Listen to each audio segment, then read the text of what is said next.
Release the chickens! Yes!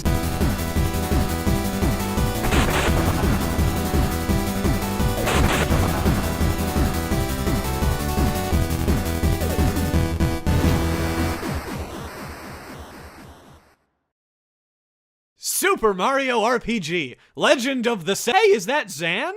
Welcome to another episode of The Completionist, where victory themes always come after the end of every battle. Today's game is... Did somebody say Zan Alda? Oh hey, Zan Alda from that YouTube channel! Hey everybody, it's Zan. What's going on? Not much, just hanging out.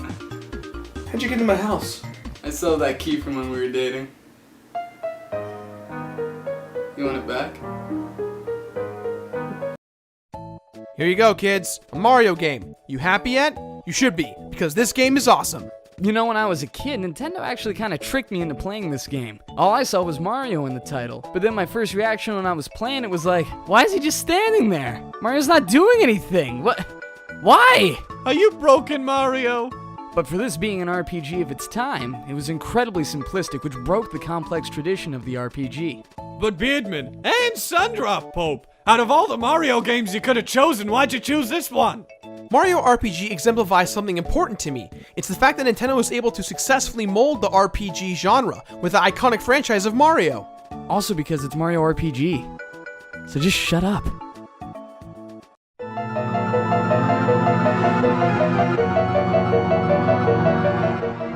We've all played a Mario game before, but for those of you that haven't, the plot is simple.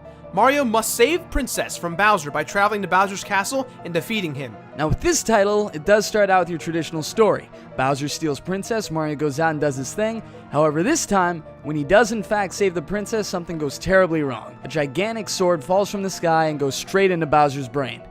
Oh no, wait, that's his castle. Never mind, my bad. Ever had that happen to you? I know I have! Apparently, this big sword that came crashing down destroyed something called the Star Road, a magical place where all wishes come true. But without the Star Road, the people of Mushroom Kingdom and their associated wishes will fall into deaf ears. Or hills. Either or. The villain Smithy is an evil, cloud robot Santa Claus or something that has taken over Bowser's castle as his headquarters while on his quest for world domination. Mario, with the help of his friends that he encounters on his adventure, must repair the Star Road by collecting the 7 stars. Some of these characters include Mallow, a lost marshmallow cloud boy who was convinced that he was a tadpole, Gino, a spiritual entity that takes over a young boy's doll, and of course we've got Mario, Princess Peach, and Bowser. You get to play as Bowser? What? The coolest thing about the story to me is the fact that for the first time ever, you get to see Mario and Bowser fight on the same side. Bowser wants to get his castle back, and the sad truth is without Mario's help, he's not going to be able to do it. There's tons of comedy that stems from the drama between these two guys, including a makeout scene.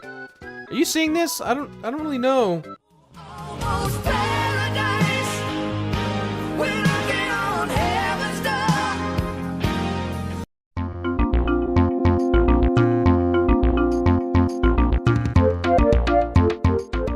So Nintendo's not really known to lease out their prize plumber to other developers, and, well, I guess unless it's Mario's Missing or Mario Time Machine. But Nintendo did trust Squaresoft for this one time, and they pulled through with flying colors. This transition from 2D to 3D is remarkable. Everything looks fantastic, the sounds are incredibly crisp, and the music, in my opinion, is the best of any Mario series to date. Combining the mechanics of the usual style of Mario with the traditional style of an RPG, you can control Mario running and jumping around. However, and this is the part that threw me for a loop when I was little, when you run into an enemy, instead of jumping on them and killing them as usual, you then encounter a fight. Chin it up! My favorite design aspect of this 3D world is the awesome characters, especially the various villains and the bosses you fight. I'm a cat! I'm a bomb! We're the Power Rangers! We sure are! Pink is my favorite color. I'm hungry.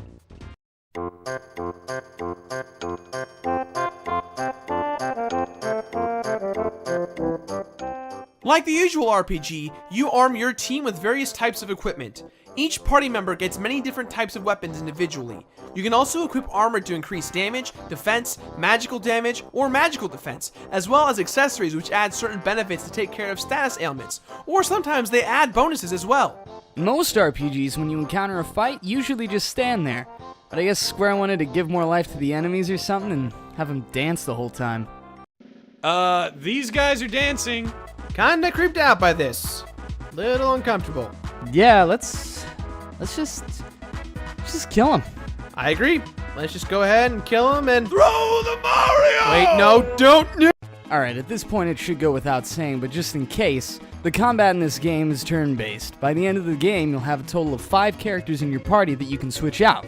In each battle, though, you only get 3 characters, all of which have 4 possible command categories. A is for attack. Ingenioso! When you press it, you use your basic weapon to attack. But unlike most RPGs, when you attack, you have an opportunity to do double the damage via something called timed hits. Timed hits require you to press A right exactly the correct time to do said hits. Pressing X controls your items. You can use items to help aid you during a fight, whether it be replenishing your hit points, that's your health, flower points, it's like your magic, or even an item to cause damage to the opposing team. And just like the timed hits, if you push X at just the right moment, you might even get a freebie, so it's like you can use the item again later. Y summons your magic. Every character has character-specific spells that show off the unique traits of that character. Mario jumps and throws fireballs. Bowser uses his army to terrorize people. Geno uses the magic of the stars. Mallow uses his cloud skills to save or harm people. And give him the shaka! And Princess Peach, Who also loves the shaka! loves to heal and buff characters. With the shaka! Bears! All spells come equipped with the timed hit bonus. And the last category is my favorite. B is for defending purposes. You can either defend or just run away! Get the hell out of there! Go! Go away! Get out of there! While on your journey, you travel to a few familiar places from the Mario universe. However, there's a lot of fresh, new, exciting places. One of my favorites is the Tranquil Star Hill, where all the fallen wishes go to rest. Oh hey look, it's Nicolas Cage's wish. I wish I could be a great treasure hunter.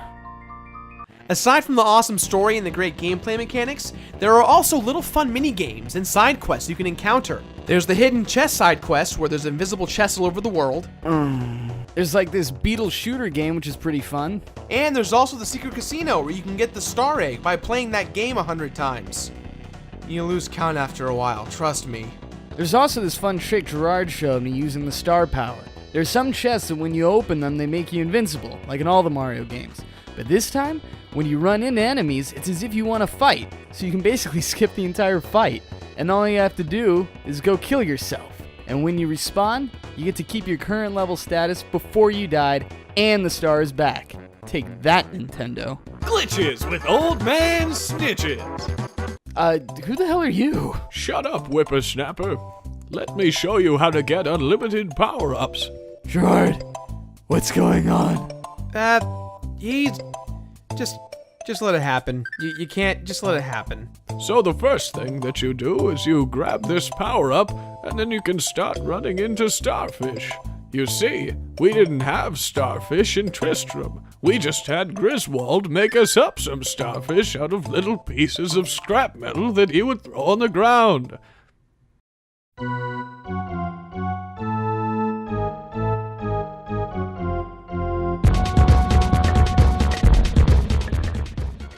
After collecting 6 stars, you must travel to Bowser's Keep for the final battle against Smithy and his minions. This part of the game is one of the best parts of the game because of the fact that there are several mini-games that you must complete in order to get inside of the sword. Games refer to trivia, counting barrels, and various other puzzles. Make you use your brain.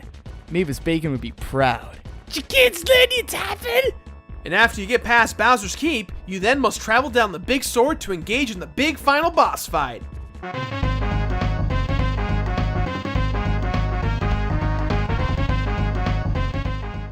For you Final Fantasy fans out there, there's a secret boss from Final Fantasy IV that is in this game. But this boss fight is way more difficult than Smithy or any other fight you've encountered thus far. Okay, To get this fight underway, go to Moleville and talk to the mole in the shop and buy fireworks from him. Once you've obtained the fireworks, trade them to the young mole girl in the middle of Moleville for the shiny stone. Once you've done so, head over to Monstro Town. There's a door in Monstro Town that is locked. However, using the magical stone will unlock it. Be prepared to have a badass fight for the ages. Behind that door is Kulix, the boss fight. This is pretty insane, guys. Make sure you've got all the best items you can get. I recommend getting the lazy shells. They rock. They shell. Get it?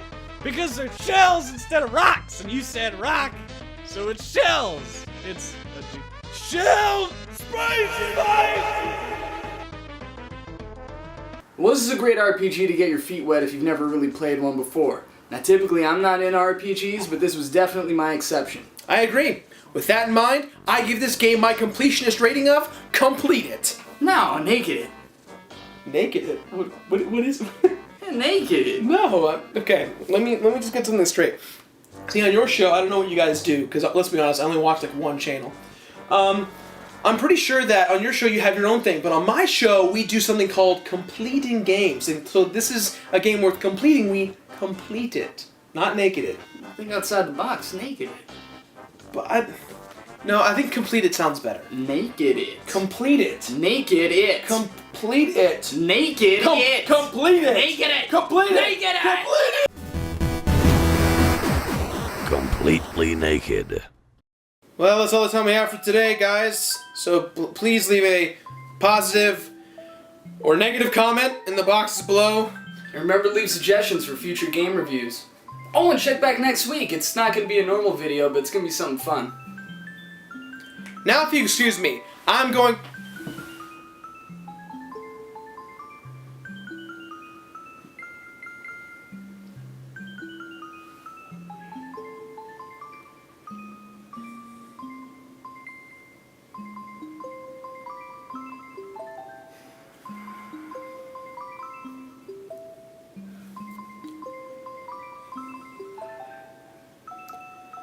Merry Christmas, everyone.